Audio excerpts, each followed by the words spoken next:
किशोर नाम का एक गरीब पशुपालक अपनी पत्नी के साथ रहता था। किशोर के माता पिता नहीं थे, वो बहुत पहले गुजर गए थे। किशोर अपना गुजारा बकरियां और कुछ गायों को पालकर करता था।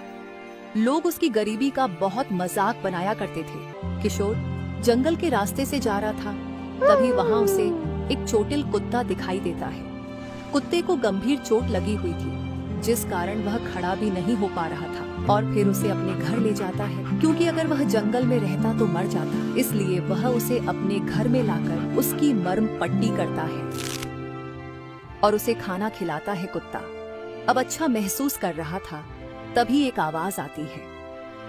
आपका बहुत बहुत शुक्रिया मालिक, आपने इस बेसहारे की मदद की।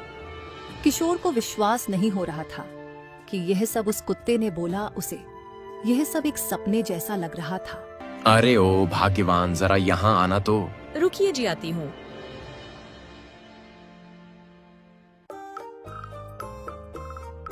ये कुत्ता तो अब लगता है सही हो गया है। आप अब इसे बाहर छोड़ सकते हो जी। और आप क्या कह रहे थे?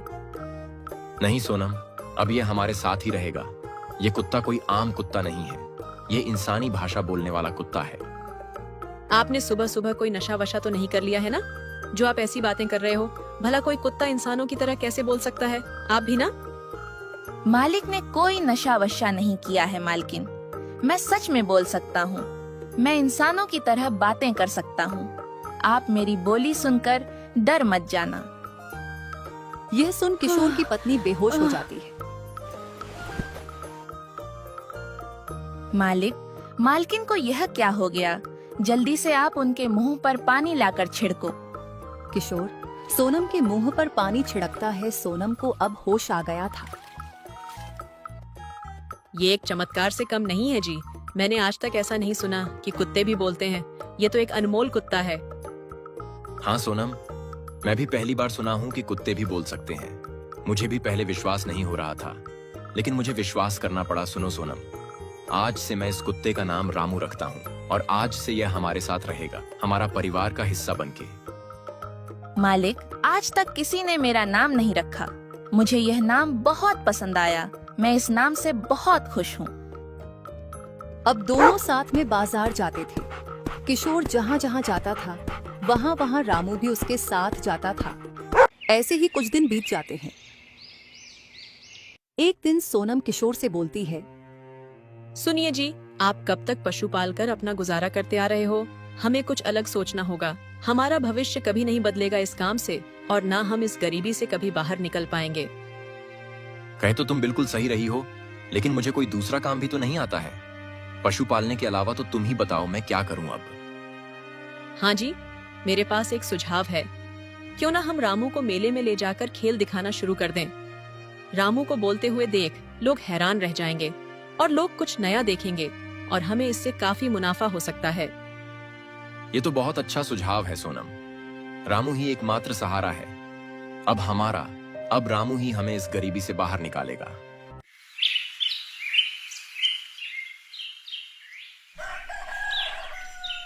अगले दिन दोनों खेल दिखाने के लिए गांव के मेले की तरफ चल पड़ते हैं और कुछ देर बाद मेले में पहुंच जाते हैं। चारों तरफ काफी चहल पहल थी।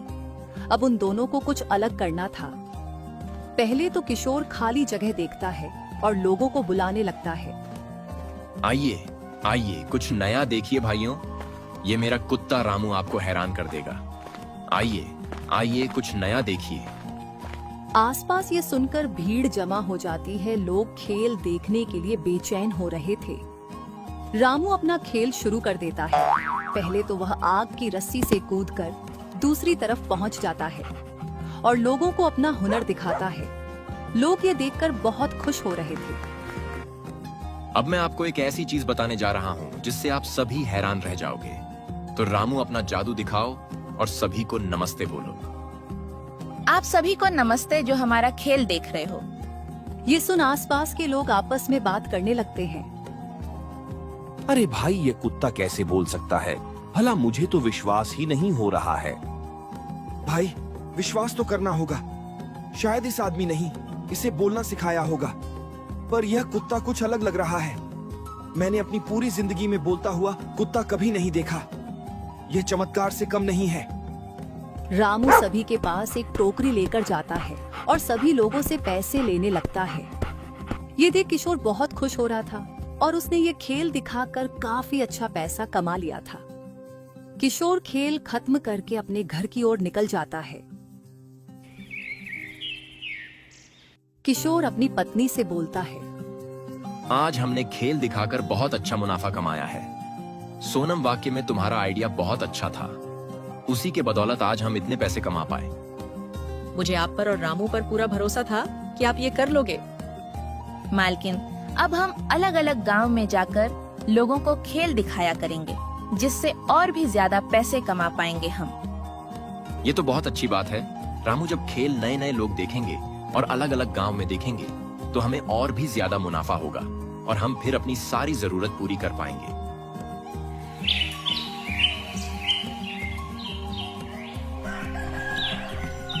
अब किशोर और रामू अलग अलग गांव में जाकर खेल दिखाने लगते हैं। किशोर को बहुत अच्छी कमाई मिल रही थी, वह बहुत खुश था। ऐसे ही कुछ महीने बीत जाते हैं। इसी गांव में एक रमेश नाम का आदमी रहता था, जो किशोर का पड़ोसी था। रमेश और उसकी पत्नी किशोर की तरक्की देखकर जल रहे थे। ए जी, अगर ऐसे ही चलता रहा तो यह किशोर बहुत अमीर बन जाएगा और हम वहीं के वहीं रह जाएंगे। और आजकल ये कितनी अकड़ में चलने लगा है, मुझे तो ये सब देखा नहीं जा रहा है। हाँ, कह तो तुम बिल्कुल सही रही हो, पर हम ऐसा क्या करें जिससे वह लखपति से रोडपति बन जाए। दिन ब दिन वह उसे कुत्ते की वजह से अमीर बनते जा रहे हैं। अजी, मेरे पास एक आइडिया है, पर ये थोड़ा खतरनाक हो सकता है। हाँ बोलो ना, मैं कुछ भी करने के लिए तैयार हूँ। तुम बस बोलो क्या करना होगा मुझे। अजी, जब वह कुत्ता ही नहीं रहेगा तो यह लोग कमा कैसे पाएंगे? तो मैं सोच रही हूँ कि हम उस कुत्ते को पकड़कर कहीं दूर छोड़ दे तो ना रहेगी बांस न बजेगी बांसुरी। रामू इधर उधर घूमता रहता था, तो इसी को देखते हुए उन पड़ोसियों ने एक जाल बिछा दिया रामू को पकड़ने के लिए। रामू उसी जाल के पास से गुजर रहा था, तभी उसे एक मीट का टुकड़ा दिखाई देता है और वह उस जाल की ओर बढ़ने लगता है और जाल में जाकर फंस जाता है। अरे अरे, यह जाल किसने बिछा दिया? बचाओ, कोई तो मुझे बचाओ। तभी वहां पड़ोसी आ जाते हैं और रामू को बोरे में भर लेते हैं और उसे दूर जंगल में ले जाकर छोड़ देते हैं, सुनसान जंगल में जंगली जानवरों के बीच। और वहां से उसे अकेला छोड़कर भाग जाते हैं। कोई तो बचाओ मुझे, मेरे मालिक तक लेकर चलो। उन बदमाशों ने मुझे कहाँ छोड़ दिया? यह कौन सी जगह है? सुबह से शाम हो जाती है। रामू के घर न आने से किशोर बहुत परेशान हो गया था। वह रामू को जगह जगह ढूंढता है, लेकिन रामू उसे कहीं नहीं मिलता है। ऐसे ही कुछ महीने बीत जाते हैं। रामू ने हार नहीं मानी थी। वह अपनी बोलने की शक्ति को याद में रखते हुए, लोगों से पूछताछ करते हुए अपने मालिक की गांव पहुंचने लगता है। और काफी मेहनत के बाद रामू अपने मालिक की गांव पहुंच गया था और किशोर के पास जाता है और सारी बात किशोर को बताता है। यह सुन किशोर बोलता है, इन्होंने जलन के मारे यह सब किया। अगर रामू को कुछ हो जाता तो मैं इन्हें अच्छा सबक सिखाऊंगा। रामू, तुम्हें बराबर इंसाफ दिलाऊंगा। किशोर भरी पंचायत में अपने पड़ोसियों को खड़ा करता है और पंचायत में सारी बात बताता है। रमेश, तुमने यह बहुत गलत किया। अगर कोई आगे बढ़ रहा है तो अपनी मेहनत से बढ़ रहा है। तुम उसकी बराबरी नहीं कर सकते तो उसे जलो भी मत। मैं तुम्हें ऐसा करने के लिए इस गांव से बाहर निकलता हूँ।